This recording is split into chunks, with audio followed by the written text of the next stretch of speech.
Hello, everyone, and welcome to Soft Stories. I'm Stratton, and this is Pepper, and today we are going to be continuing our reading of Emma by Jane Austen.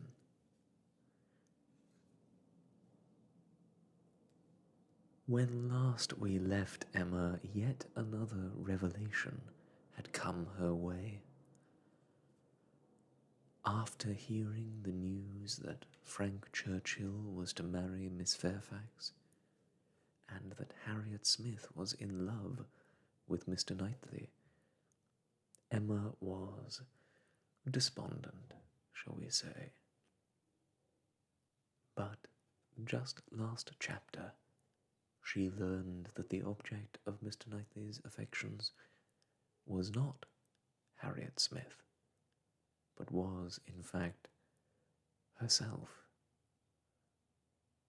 And Emma Woodhouse rejoiced, for she felt those feelings too.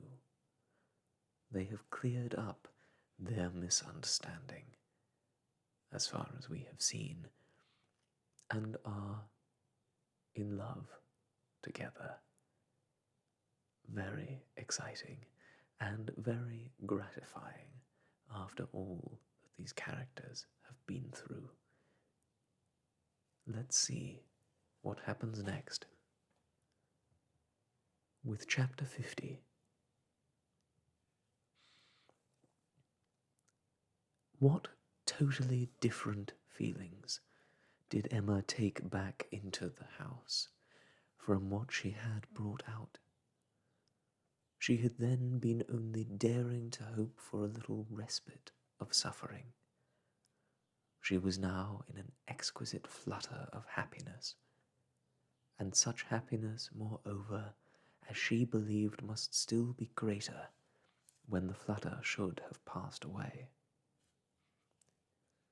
They sat down to tea, the same party round the same table. How often it had been collected, and how often had her eyes fallen on the same shrubs in the lawn, and observed the same beautiful effect of the western sun. But never in such a state of spirits, never in anything like it. And it was with difficulty that she could summon enough of her usual self to be the attentive lady of the house, or even the attentive daughter. Poor Mr. Woodhouse little suspected what was plotting against him in the breast of that man whom he was so cordially welcoming, and so anxiously hoping might not have taken cold from his ride. Could he have seen the heart, he would have cared very little for the lungs. But without the most distant imagination of the impending evil, without the slightest perception of anything extraordinary in the looks or ways of either, he repeated to them, very comfortably, all the articles of news he had received from Mr. Perry, and talked on with much self-contentment, totally unsuspicious of what they could have told him in return. As long as Mr. Knightley remained with them, Emma's fever continued, but when he was gone, she began to be a little tranquilized and subdued, and in the course of the sleepless night, which was the tax for such an evening, she found one or two such very serious points to consider as made her feel that even her happiness must have some alloy. Her father and Harriet. She could not be alone without feeling the full weight of their separate claims, and how to guard the comfort of both to the utmost was the question. With respect to her father, it was a question soon answered. She hardly knew yet what Mr. Knightley would ask, but a very short parley with her own heart produced the most solemn resolution of never quitting her father. She even wept over the idea of it as a sin of thought. While he lived, it must be only an engagement. But she flattered herself that if divested of the danger of drawing her away, it might become an increase of comfort to him. How to do her best by Harriet was of more difficult decision. How to spare her from any unnecessary pain. How to make her any possible atonement. How to appear least her enemy. On these subjects her perplexity and distress were very great, and her mind had to pass again and again through every bitter reproach and sorrowful regret that had ever surrounded it. She could only resolve, at last, that she would still avoid a meeting with her, and communicate all that need be told by letter, that it would be inexpressibly desirable to have her removed just now, for a time, from Highbury, and indulging in one more scheme, nearly resolve that it might be practicable to get an invitation for her to Brunswick Square. Isabella had been pleased with Harriet, and a few weeks spent in London must give her some amusement. She did not think it in Harriet's nature to escape being benefited by novelty and variety, by the streets, the shops, and the children. At any rate, it would be a proof of attention and kindness in herself, from whom everything was due. A separation for the present, an averting of the evil day, when they must all be together again. She rose early and wrote her letter to Harriet, an employment which left her so very serious, so nearly sad, that Mr. Knightley, in walking up to Hartfield to breakfast, did not arrive at all too soon, and half an hour stolen afterwards to go over the same ground again with him, literally and figuratively, was quite necessary to reinstate her in a proper share of the happiness of the evening before. He had not left her long, by no means long enough for her to have the slightest inclination for thinking of anybody else, when a letter was brought her from Randalls, a very thick letter. She guessed what it must contain, and depreciated the necessity of reading it. She was now in perfect clarity with Frank Churchill. She wanted no explanations. She wanted only to have her thoughts to herself. And as for understanding anything he wrote, she was sure she was incapable of it. It must be waded through, however. She opened the packet. It was too surely so. A note from Mrs. Weston to herself ushered in the letter from Frank to Mrs. Weston. I have the greatest pleasure, my dear Emma, in forwarding you the enclosed. I know what thorough justice you will do it, and have scarcely a doubt of its happy effect. I think we shall never materially disagree about the writer again, but I will not delay you by a long preface. We are quite well. This letter has been the cure of all the little nervousness I have been feeling lately. I did not like your looks on Tuesday, but it was an ungenial morning, and though you will never own being affected by weather, I think everybody feels a northeast wind. I felt for your dear father very much in the storm of Tuesday afternoon and yesterday morning. but had the comfort of hearing last night by Mr. Perry that it had not made him ill. Yours ever, A.W. To Mrs. Weston, Windsor, July. My dear Madam, if I made myself intelligible yesterday, this letter will be expected. But expected or not, I know it will be read with candour and indulgence. You are all goodness, and I believe there will be need of even all your goodness to allow for some parts of my past conduct. But I have been forgiven by one who had still more to resent. My courage rises while I write. It is very difficult for the prosperous to be humble. I have already met with such success in 2 applications for pardon that I may be in danger of thinking myself too sure of yours, and of those among your friends who have had any ground of offence. You must all endeavour to comprehend the exact nature of my situation when I first arrived at Randalls. You must consider me as having a secret which was to be kept at all hazards. This was the fact. My right to place myself in a situation requiring such concealment is another question. I shall not discuss it here. For my temptation to think it a right, I refer every caviller to a brick house, sashed windows below, and casements above, in Highbury.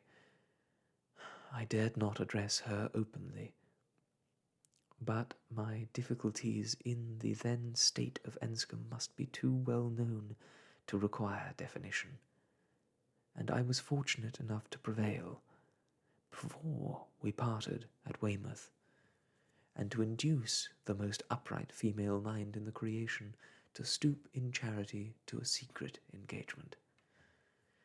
Had she refused, I should have gone mad. But you will be ready to say, what was your hope in doing this? What did you look forward to? To anything, everything. To time, chance, circumstance, slow effects, sudden bursts, perseverance and weariness, health and sickness. Every possibility of good was before me, and the first of blessings secured in obtaining her promises of faith and correspondence. If you need further explanation, I have the honour, my dear madam, of being your husband's son, and the advantage of inheriting a disposition to hope for good, which no inheritance of houses or lands can ever equal the value of. See me, then, under these circumstances, arriving on my first visit to Randalls, and here I am conscious of wrong, for that visit might have been sooner paid. You will look back and see that I did not come till Miss Fairfax was in Highbury, and as you were the person slighted, you will forgive me instantly. But I must work on my father's compassion, by reminding him that so long as I absented myself from his house, so long I lost the blessing of knowing you. My behaviour during the very happy fortnight which I spent with you did not, I hope, lay me open to reprehension, excepting on one point. And now I come to the principal, the only important part of my conduct while belonging to you, which excites my own anxiety, or requires very solicitous explanation. With the greatest respect and the warmest friendship do I mention Miss Woodhouse. My father perhaps will think I ought to add, with the deepest humiliation. A few words which dropped from him yesterday spoke his opinion, and some censure I acknowledge myself liable to. My behaviour to Miss Woodhouse indicated, I believe, more than it ought. In order to assist a concealment so essential to me, I was led on to make more than an allowable use of the sort of intimacy into which we were immediately thrown. I cannot deny that Miss Woodhouse was my ostensible object, but I am sure you will believe the declaration that had I not been convinced of her indifference, I would not have been induced by any selfish views to go on. Amiable and delightful Miss Woodhouse is, but she had never gave me the idea of a young woman likely to be attached, and she was perfectly free from any tendency to being attached to me, was as much my conviction as my wish. She received my attentions with an easy, friendly, good-humoured playfulness, which exactly suited me. We seemed to understand each other. From our relative situation, those attentions were her due, and were felt to be so. Whether Miss Woodhouse really began to understand me before the expiration of that fortnight, I cannot say. When I called to take leave of her, I remember that I was within a moment of confessing the truth, and then I fancied she was not without suspicion. But I have no doubt of her having since detected me, at least in some degree.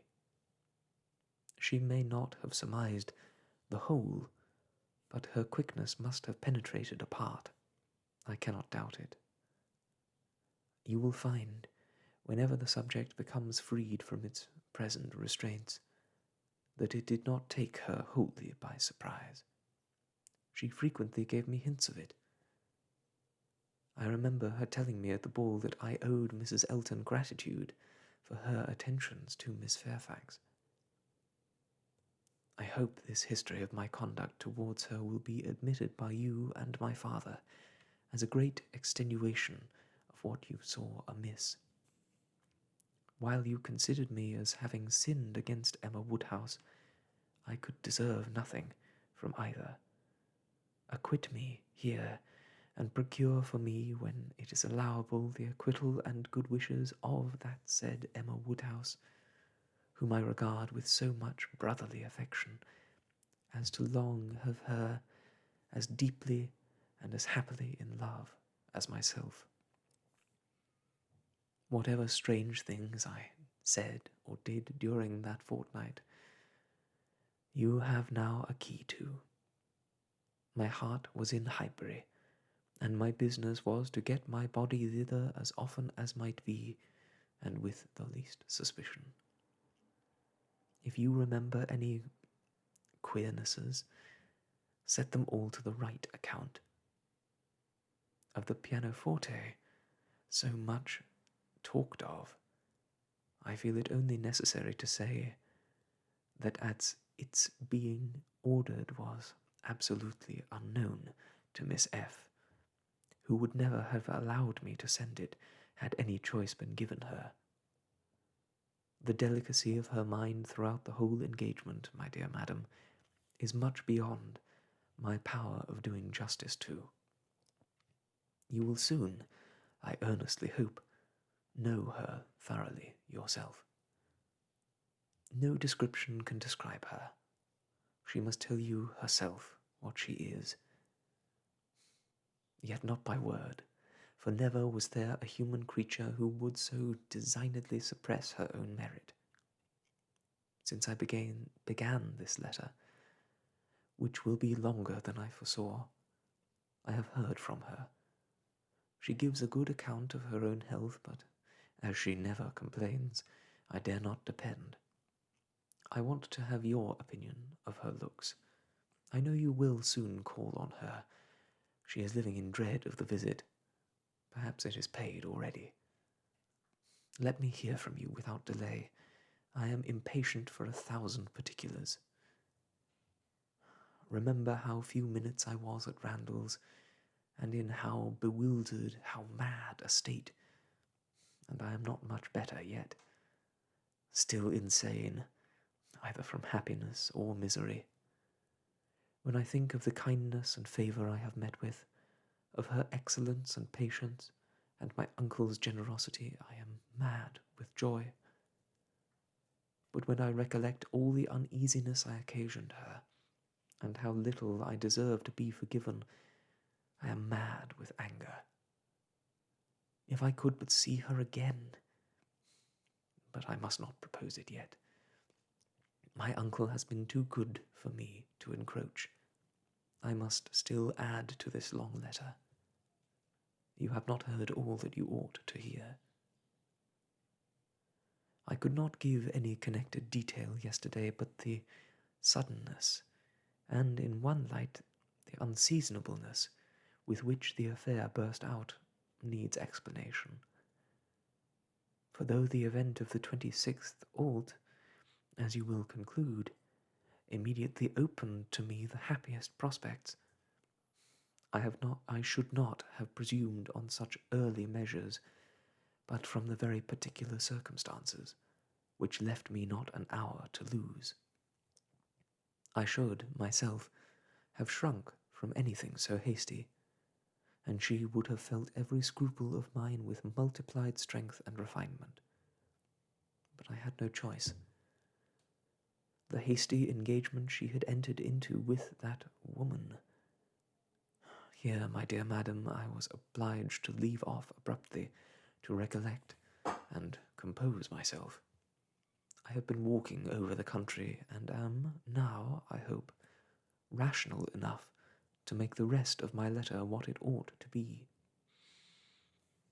It is, in fact, a most mortifying retrospect for me. I behaved shamefully, and here I can admit that my manners to Miss W., in being unpleasant to Miss F., were highly blamable. She disapproved them, which ought to have been enough. My plea of concealing the truth she did not think sufficient. She was displeased. I thought unreasonably so. I thought her, on 1,000 occasions, unnecessarily scrupulous and cautious. I thought her even cold. But she was always right. If I had followed her judgment, and subdued my spirits to the level of what she deemed proper, I should have escaped the greatest unhappiness I have ever known. We quarrelled. Do you remember the morning spent at Donwell? There every little dissatisfaction that had occurred before came to a crisis. I was late. I met her walking home by herself and wanted to walk with her, but she would not suffer it. She absolutely refused to allow me, which I then thought most unreasonable. Now, however, I see nothing in it but a very natural and consistent degree of discretion. While I, to blind the world to our engagement, was behaving 1 hour with objectionable particularity to another woman, was she to be consenting the next to a proposal which might have made every previous caution useless?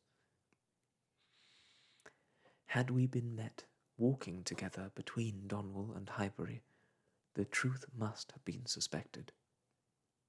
I was mad enough, however, to resent. I doubted her affection.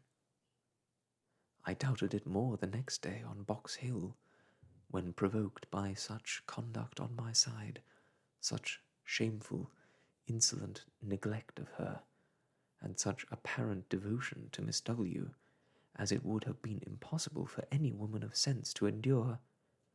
She spoke her resentment in a form of words perfectly intelligible to me. In short, my dear madam, it was a quarrel blameless on her side, abominable on mine. And I returned the same evening to Richmond. Though I might have stayed with you till the next morning, merely because I would be as angry with her as possible. Even then, I was not such a fool as not to mean to be reconciled in time, but I was the injured person, injured by her coldness, and I went away determined that she should make the first advances. I shall always congratulate myself that you were not of the Box Hill party. Had you witnessed my behaviour there, I can hardly suppose you would ever have thought well of me again. Its effect upon her appears in immediate resolution it produced. As soon as she found I was really gone from Randalls, she closed with the offer of that officious Mrs. Elton, the whole system of whose treatment of her, by the by, has ever filled me with indignation and hatred. I must not quarrel with a spirit of forbearance which has been so richly extended towards myself, but otherwise I should loudly protest against the share of it which that woman has known. Jane, indeed. You will observe that I have not yet indulged myself in calling her by that name, even to you. Think, then, what I must have endured in hearing it bandied between the Eltons, with all the vulgarity of needless repetition, and all the insolence of imaginary superiority. Have patience with me. I shall soon have done. She closed with this offer, resolving to break with me entirely, and wrote the next day to tell me that we never were to meet again. She felt the engagement to be a source of repentance and misery to each. She dissolved it. This letter reached me on the very morning of my poor aunt's death. I answered it within an hour, but from the confusion of my mind and the multiplicity of business falling on me at once, my answer, instead of being sent with all the many other letters of that day, was locked up in my writing desk. And I, trusting that I had written enough, though but a few lines, to satisfy her, remained without any uneasiness. I was rather disappointed that I did not hear from her again speedily, but I made excuses for her, and was too busy and, may I add, too cheerful in my views to be cautious. We removed to Windsor, and 2 days afterwards I received a parcel from her, my own letters all returned, and a few lines at the same time by the post, stating her extreme surprise at not having had the smallest reply to her last, and adding that a silence on such a point could not be misconstrued, and as it must be equally desirable to both to have every subordinate arrangement concluded as soon as possible, she now sent me, by a safe conveyance, all my letters, and requested that if I could not directly command hers, so as to send them to Highbury within a week, I should forward them after that period to her at blank. In short, the full direction to Mr. Smallridge's, near Bristol, stared me in the face. I knew the name, the place, I knew all about it, and instantly saw what she had been doing. It was perfectly accordant with that resolution of character which I knew her to possess, and the secrecy she had maintained, as to any such design in her former letter, was equally descriptive of its anxious delicacy. For the world would not she have seemed to threaten me. Imagine the shock. Imagine how, till I had actually detected my own blunder, I raved at the blunders of the post. What was to be done? One thing only. I must speak to my uncle. Without his sanction I could not hope to be listened to again. I spoke. Circumstances were in my favour. The late event had softened away his pride, and he was, earlier than I could have anticipated, wholly reconciled and complying, and could say at last, poor man, with a deep sigh, that he wished I might find as much happiness in the marriage state as he had done. I felt that it would be of a different sort. Are you disposed to pity me for what I must have suffered in opening the case to him, for my suspense while all was at stake? No, do not pity me till I reached Highbury and saw how ill I had made her. Do not pity me till I saw her wan, sick looks.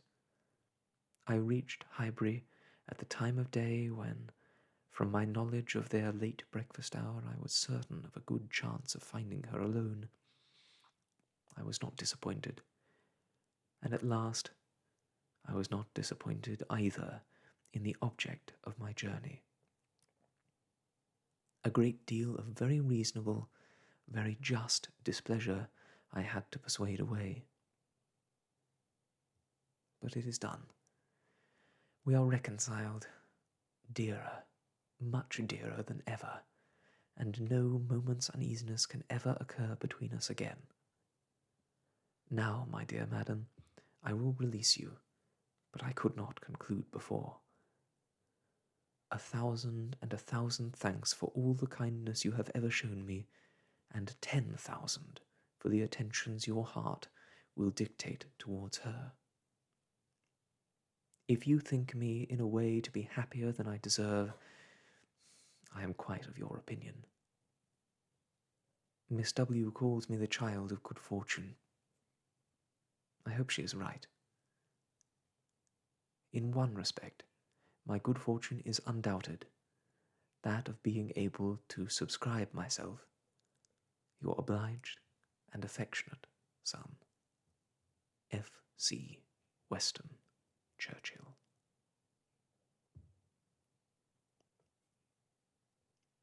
Chapter 51. This letter must make its way to Emma's feelings. She was obliged, in spite of her previous determination to the contrary, to do it all the justice that Mrs. Weston foretold. As soon as she came to her own name, it was irresistible. Every line relating to herself was interesting, and almost every line agreeable. And when this charm ceased, the subject could still maintain itself, by the natural return of her former regard for the writer, and the very strong attraction which any picture of love must have for her at that moment. She never stopped till she had gone through the whole, and though it was impossible not to feel that he had been wrong, yet he had been less wrong than she had supposed. And he had suffered, and was very sorry, and he was so grateful to Mrs. Weston, and so much in love with Miss Fairfax, and she was so happy herself, that there was no being severe, and could he have entered the room, she must have shaken hands with him as heartily as ever. She thought so well of the letter that when Mr. Knightley came again, she desired him to read it. She was sure of Mrs. Weston's wishing it to be communicated, especially to one who, like Mr. Knightley, had seen so much to blame in his conduct. "I shall be very glad to look it over," said he, "but it seems long. I will take it home with me at night." But that would not do. Mr. Weston was to call in the evening. She must return it by him. "I would rather be talking to you," he replied, "but as it seems a matter of justice, it shall be done." He began, stopping, however, almost directly to say, "Had I been offered the sight of one of this gentleman's letters to his mother-in-law a few months ago, Emma, it would not have been taken with such indifference." He proceeded a little farther, reading to himself, and then, with a smile, observed, "A fine complimentary opening, but it is his way. One man's style must not be the rule of another's. We will not be severe. It will be natural for me," he added, shortly afterwards, to speak my opinion as I read aloud. By doing it, I shall feel that I am near you. It will not be so great a loss of time. But if you dislike it, no, not at all. I should wish it. Mr. Knightley returned to his reading with greater alacrity. He trifles here, said he, as to the temptation. He knows he is wrong and has nothing rational to urge. Bad. He ought not to have formed the engagement. His father's disposition. He is unjust, however, to his father. Mr. Weston's sanguine temper was a blessing on all his upright and honourable exertions, but Mr. Weston earned every present comfort before he endeavoured to gain it. Very true, he did not come until Miss Fairfax was here. And I have not forgotten, said Emma, how sure you were that he might have come sooner, if he would. You pass it over very handsomely, but you were perfectly right. I was not quite impartial in my judgment, Emma. But yet, I think, had you not been in the case, I should still have distrusted him. When he came to Miss Woodhouse, he was obliged to read the whole of it aloud, all that related to her, with a smile, a look, a shake of the head, a word or two of assent or disapprobation, or merely of love, as the subject required, concluding, however, seriously, and after steady reflection, thus. Very bad, though it might have been worse. Playing a most dangerous game. Too much indebted to the event for his acquittal. No judge of his own manners by you. Always deceived, in fact, by his own wishes, and regardless of little besides his own convenience. Fancying you to have fathomed his secret. Natural enough. His own mind full of intrigue that he should suspect it in others. Mystery, finesse, how they pervert the understanding. My Emma, does not everything serve to prove more and more the beauty of truth and sincerity in all our dealings with each other? Emma agreed to it, and with a blush of sensibility on Harriet's account, which she could not give any sincere explanation of. You had better go on, she said. He did so, but very soon stopped again to say, the pianoforte. That was the act of a very, very young man. One too young to consider whether the inconvenience of it might not very much exceed the pleasure. A boyish scheme, indeed. I cannot comprehend a man's wishing to give a woman any proof of affection which he knows she would rather dispense with, and he did know that she would have prevented the instrument's coming if she could. After this, he made some progress without any pause. Frank Churchill's confession of having behaved shamefully was the first thing to call for more than a word in passing. I perfectly agree with you, sir, was then his remark. You did behave very shamefully. You never wrote a truer line. And having gone through what immediately followed on the basis of their disagreement, and his persisting to act in the direct opposition to Jane Fairfax's sense of right, he made a fuller pause to say, this is very bad. Had he induced her to place herself, for his sake, in a situation of extreme difficulty and uneasiness, and it should have been his first object to prevent her from suffering unnecessarily. She must have had much more to contend with in carrying on the correspondence than he could. He should have respected even unreasonable scruples had there been such, but hers were all reasonable. We must look to her one fault, and remember that she had done a wrong thing in consenting to the engagement, to bear that she should have been in such a state of punishment.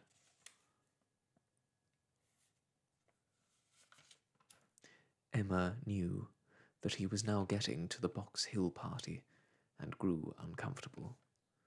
Her own behaviour had been so very improper. She was deeply ashamed, and a little afraid of his next look.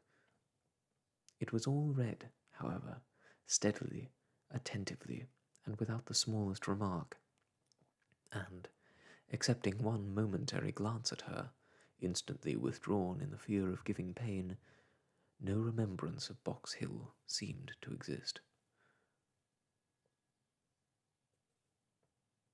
"There is no saying much for the delicacy of our good friends the Eltons," was his next observation. "His feelings are natural. What, actually resolved to break with him entirely?" She felt the engagement to be a source of repentance and misery to each. She dissolved it. What a view this gives of her sense of his behaviour. Well, he must be a most extraordinary— Nay, nay, read on. You will find how very much he suffers. "I hope he does," replied Mr. Knightley coolly, and resuming the letter. "Smallridge? What does this mean? What is all this?" She had engaged to go as a governess to Mrs. Smallridge's children, a dear friend of Mrs. Elton's, a neighbour of Maple Grove, and, by the by, I wonder how Mrs. Elton bears the disappointment. "Say nothing, my dear Emma, while you oblige me to read, not even of Mrs. Elton. Only one page more I shall soon have done. What a letter this man writes!" "I wish you would read it with a kinder spirit towards him." "Well, there is feeling here. He does seem to have suffered in finding her ill. Certainly I can have no doubt of his being fond of her, dearer, much dearer than ever. I hope he may long continue to feel all the value of such a reconciliation. He is a very liberal thanker, with his thousands and tens of thousands, happier than I deserve.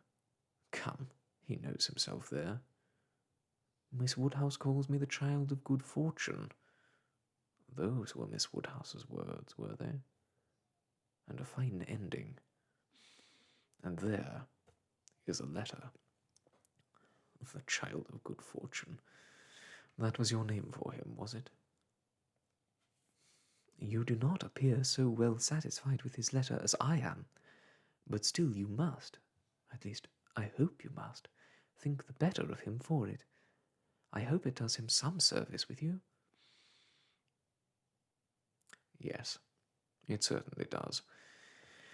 He has had great faults of inconsideration and thoughtlessness, and I am very much of his opinion in thinking him likely to be happier than he deserves, but still, as he is beyond a doubt really attached to Miss Fairfax, and will soon, it may be hoped, have the advantage of being constantly with her, I am very ready to believe his character will improve, and acquire from hers the steadiness and delicacy of principle that it wants. And now, let me talk to you of something else. I have another person's interest at present so much at heart that I cannot think any longer about Frank Churchill. Ever since I left you this morning, Emma, my mind has been hard at work on one subject." The subject followed. It was in plain, unaffected, gentlemanlike English, such as Mr. Knightley used even to the woman he was in love with. How to be able to ask her to marry him without attacking the happiness of her father. Emma's answer was ready at the first word. While her dear father lived, any change of condition must be impossible for her. She could never quit him. Part only of this answer, however, was admitted. The impossibility of her quitting her father Mr. Knightley felt as strong as herself, but the inadmissibility of any other change he could not agree to. He had been thinking it over most deeply, most intently. He had at first hoped to induce Mr. Woodhouse to remove with her to Donwell. He had wanted to believe it feasible, but his knowledge of Mr. Woodhouse would not suffer him to deceive himself long, and now he confessed his persuasion, such that a transplantation would be a risk of her father's comfort, perhaps even of his life, which must not be hazarded. Mr. Woodhouse, taken from Hartfield? No, he felt that it ought not to be attempted. But the plan which had arisen on the sacrifice of this, he trusted his dearest Emma would not find in any respect objectionable. It was that he should be received at Hartfield, that so long as her father's happiness, in other words his life, required Hartfield to continue her home, it should be his likewise. Of their all removing to Donwell, Emma had already had her own passing thoughts. Like him, she had tried the scheme and rejected it. But such an alternative as this had not occurred to her. She was sensible of all the affection it evinced.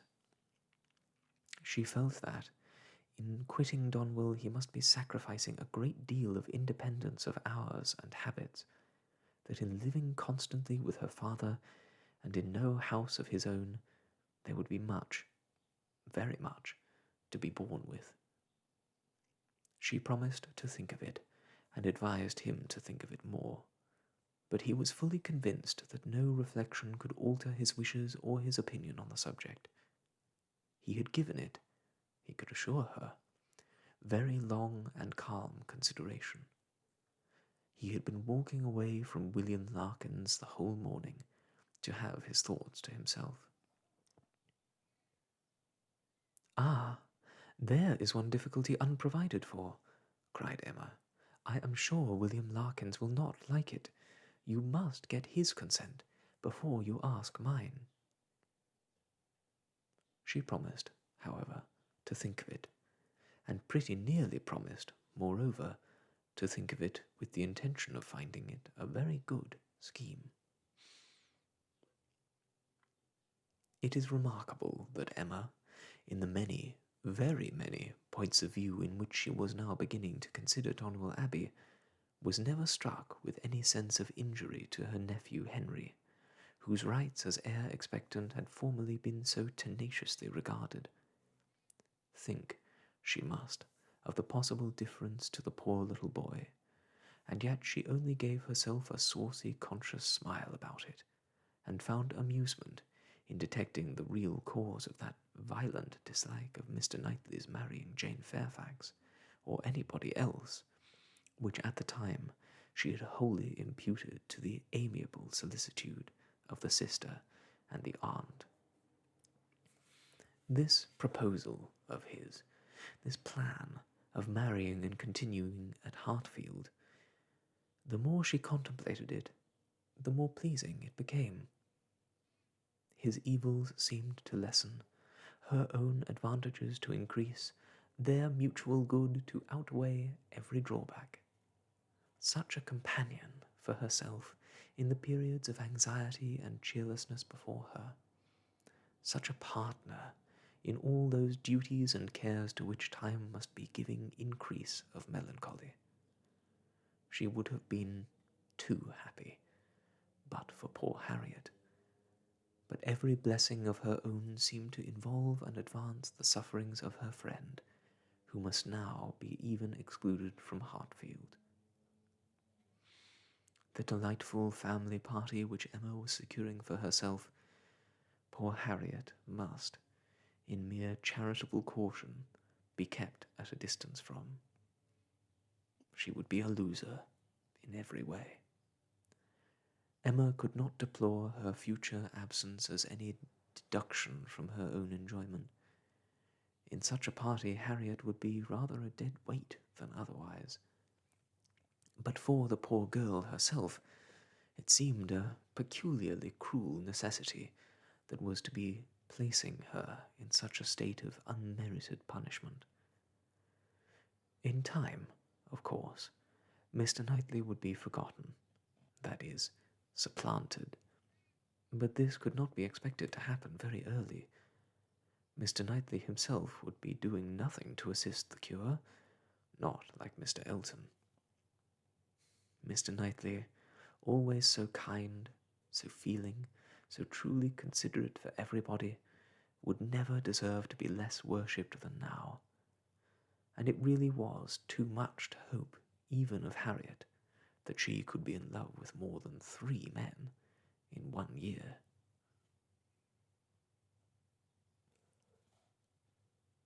All right, my friends, it is there that we shall end for today. As we draw near to the close of this story, I think we've got about 2 sessions left before we reach that final terminus of this great journey. Thank you so much for joining me. I hope that you have enjoyed this reading of Jane Austen's Emma. But as I say, it is not yet over, and so I will see you soon again on Soft Stories to continue this tale and hopefully to see what becomes of poor Harriet Smith. I hope that she is not excluded.